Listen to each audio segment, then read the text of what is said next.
So this is going to be my first video on YouTube, and actually my first video on this Monarch 10EE that I'm restoring. So basically, the history on this guy is I received it on its way to the scrapyard.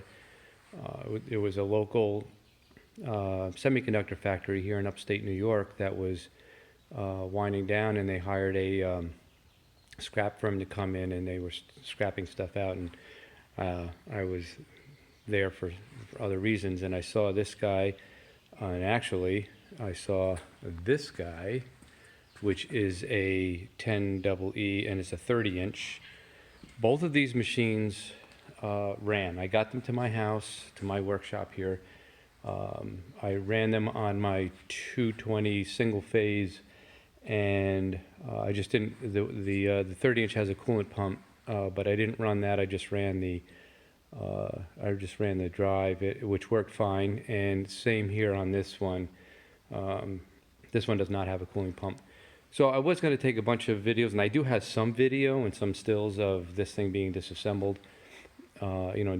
Different parts of what I was doing. So when I moved it, I took out the tubes to avoid damage, and I got them back to my shop here, installed the tubes, and powered them back up, and they both ran fine.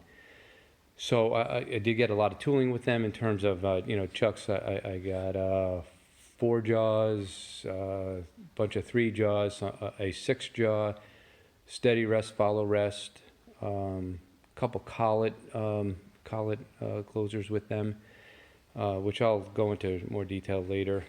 But basically, here's my rack with all of the parts as I pulled them off. I have the saddle right here. Actually, looks great inside.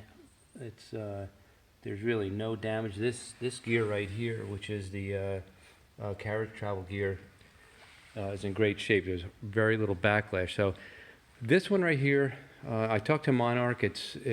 I bought the manual for it. It looks like it's a early 60s. Not sure exactly what year. The other guy over there, the 30-inch, I bought the manual for that as well. And I want to say that one was probably late 50s, maybe mid 50s. That one has a slightly different headstock. That the oil ports are in different places, and that tells you, that's from different vintages. So my plan with this guy is to continue on with this process, continue tearing it down, cleaning it all up, fixing whatever needs to get fixed, and repainting it. The ways are in great shape. They were completely covered in surface rust, but I cleaned them all up. Appears to be little to no damage. Back here's some of the wiring, just redoing the wiring turn. I'm relabeling stuff and cleaning up as I go, so that when I'm no longer on this planet, I'm sure that this thing will be in the hands of some other hobby machinist and doing amazing work. So it's hopefully part of the legacy. My little truck in the background. What I'm going to show you now, so I actually got 3 of these, and I finished restoring the first one. So we'll take a walk over, and I'll show you that completed lathe. Here's my Chinese lathe that I could live without. So this is the first one that I redid. So again, this one is in pretty decent shape to start with. I did have a lot of electrical problems. I had to get some new tubes from Monarch. I had to get a new gear and bearings for the carriage. I replaced a lot of bearings. Nothing in the headstock. Everything there was great. I cleaned it all up really well, and I basically sandblasted it with walnut shells. There was probably 30 layers of paint on it.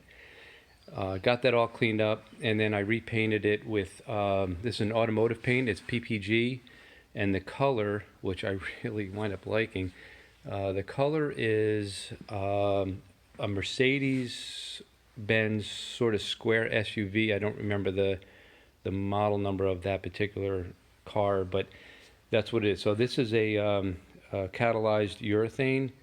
it's almost impervious to any of the cutting oils and cleaners and so forth that I used on it. So it's really been a great finish. And I don't know, you know, a lot of guys say, well, just use a thing and don't worry about, you know, its cosmetics. But, you know, I had the time and the ability to do it, and so I decided to just go for it. I did run some of these parts here, the compound and so forth. I ran through my surface grinder just to clean up.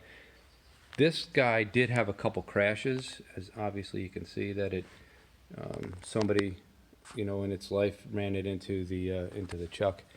Right now I have my collet, 5C collet head on it, and so that's about it. This guy does not have a taper attachment or electronic threading, but the other two actually do. So we'll go ahead back to the other guy. So this guy right here has electronic lead screw, which I've disassembled, put over here. Yeah, there it is right there.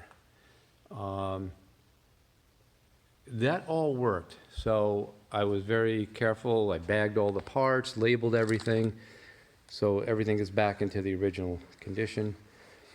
And so yeah, along the way, I think I'll do my best to keep the project posted. I did go on YouTube and look for some reference videos on the 10EE.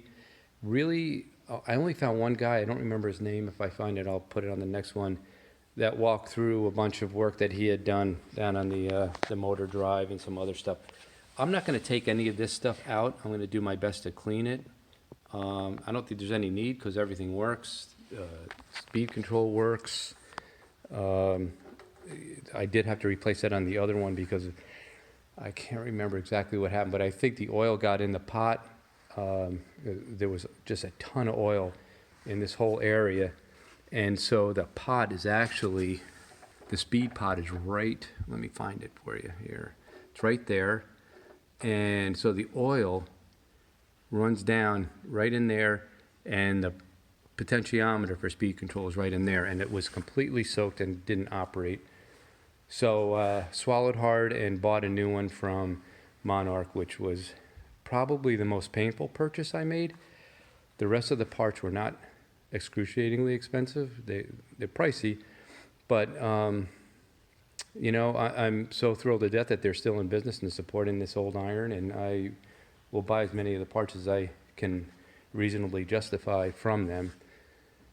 I know there's a bunch of bearings and seals and so forth that I was able to get for the other machine from Amazon, but you know, they're just junk Chinese knockoffs, and I had trouble with them. So a lot of those I wind up replacing with better quality bearings. And I'm just talking about like bearings in the saddle. So I think that's it for this video. I will hopefully be motivated enough to keep you posted while I'm working on this thing, and any comments or suggestions would be amazing. This is what it looked like when I got it. So you can see it's a little rusty and grimy, but relatively in good shape. So like I said, I'll try to get some other videos of the disassembly and keep you posted.